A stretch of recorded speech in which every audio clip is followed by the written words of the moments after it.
Sports bike sales have bombed over the past decade, and it's easy to see why. Many of us love owning one, but the reality gets ever harder as they become more extreme, powerful, physically smaller, and expensive. The RS660 ticks all the sports bike boxes by being fast and exciting in the corners. It's crammed with tech and looks just like a cutting-edge race rip should, but crucially it's easy to live with.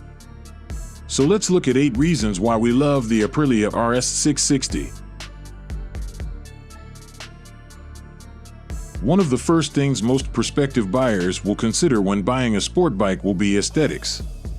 Some modern bikes seem to get a bit confused when it comes to this aspect, often getting lost in the function of the machine only to forget the form. In our opinion, Aprilia absolutely nailed that element of the bike. It is quite stunning, with the only real criticism being the rather unsightly underbelly exhaust. Getting 100 horsepower out of a parallel twin is almost unheard of without extensive modifications, but getting it to deliver its power in a smooth, linear way is just exceptional. It is the best part of the engine configuration. What you sacrifice in sound and feel is all forgotten when it comes to usability. Unlike the old inline 4s, it revs fast and hard, with all its torque readily available. Although it makes considerably more power than the other beginner-friendly twins, it is still an accessible bike that pretty much anyone can get on and ride.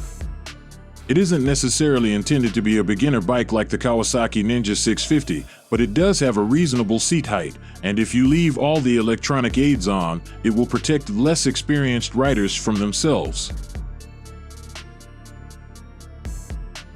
Being accessible doesn't mean it comes cheap. It offers fantastic value for what you get, but there are certainly cheaper bikes if budget is the main concern.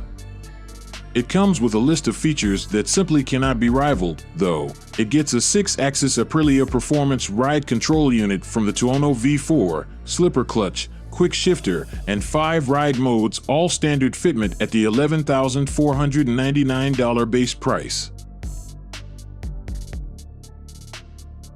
Well, this might not always be an entirely good thing, and with the incredible amount of wiring on this little bike, we are pretty sure the negative part of this will rear its ugly head in due time.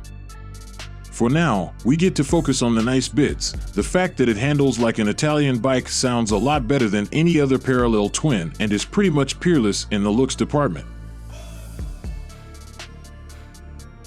After all the 600 cubic capacity bikes started falling by the wayside, there was a rather obvious hole in the market. One after the other, manufacturers have attempted to balance accessibility, usability, and fun.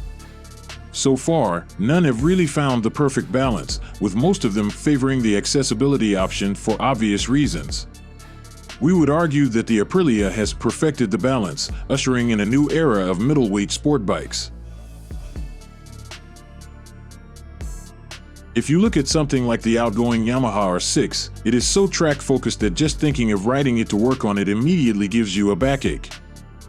It puts a tremendous amount of weight on your wrists and gets very, very hot in traffic. The Aprilia has a comfortable rider triangle, more than enough mid-range power, and can easily handle commutes. It will, however, struggle to keep up with the R6 on track, but thanks to its incredible chassis, you won't mind all that much because of all the fun you will be having.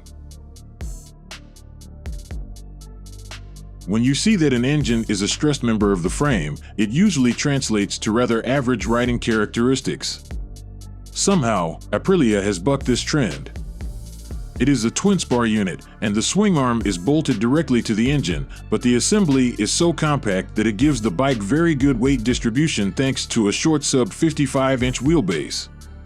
All this equates to a planted feeling, giving the rider incredible confidence to flick the lightweight through the corners.